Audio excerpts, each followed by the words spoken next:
అందరికీ నమస్కారం అండి. ఈరోజు వీడియోలో చికెన్ కర్రీ ఎలా చేయాలో చూద్దాం. ఇది చాలా టేస్టీగా ఉంటుంది.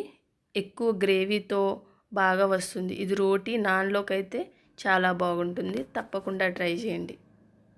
ముందుగా స్టవ్ వెలిగించి ఒక కళాయి పెట్టుకోండి. కళాయి బాగా వేడెక్కినాక మీడియం మంటలో పెట్టుకోండి. 4 స్పూన్ల వరకు ఆయిల్ వేసుకోండి.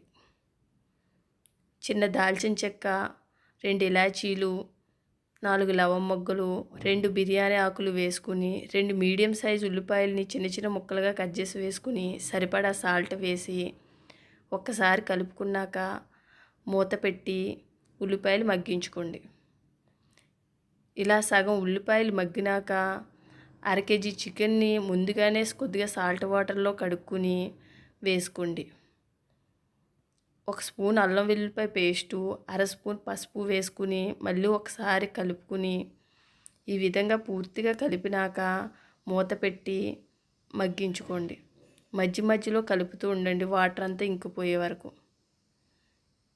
పూర్తిగా ఇలా ఉడికినాక 2 స్పూన్ల కారం, కొద్దిగా పెద్ద స్పూన్తోనే పడుతుంది, 2 స్పూన్ల కారం, 1 స్పూను ధనియాలు జీలకర్ర పొడి వేసుకుని,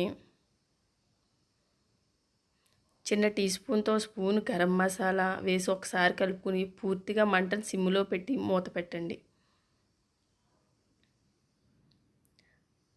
ఓ 10 జీడిపప్పుల్ని నేను ముందుగానే కొద్దిగా వాటర్ వేసి నానబెట్టాను. 2 టమాటాలు, 2 పచ్చిమిర్చి ముక్కలుగా కట్ చేసి వేసుకుని వాటర్తో సహా జీడిపప్పుని వేసి మిక్సీ వేసుకోండి. టమాటాలతోని జీడిపప్పు వాటర్తో మిక్సీ అయిపోతుంది. వాటర్ ఏమి వేయనవసరం లేదు. పూర్తిగా ఫైన్ పేస్ట్లా పట్టుకోండి. ఈ విధంగా ఉడుకుతున్న చికెన్లో ఇది వేసేసుకోండి. వేసుకున్నాక ఒకసారి కలుపుకుని మళ్ళీ మూత పెట్టండి. సిమ్లోనే చేసుకోండి ఇప్పటి నుంచి.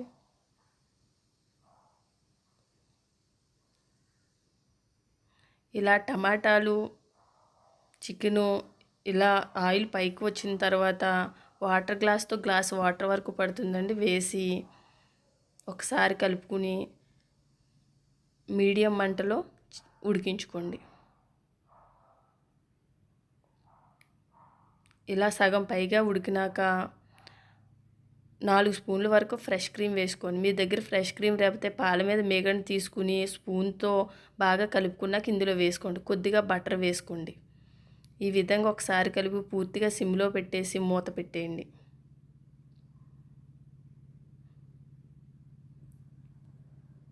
ఇప్పుడు 5 నిమిషాల తర్వాత మళ్ళీ తీసి చూడండి. ఇప్పుడు కొత్తిమీర వేసుకోండి.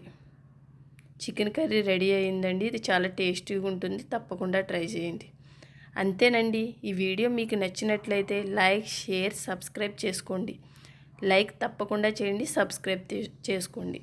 Thank you for watching. Bye bye.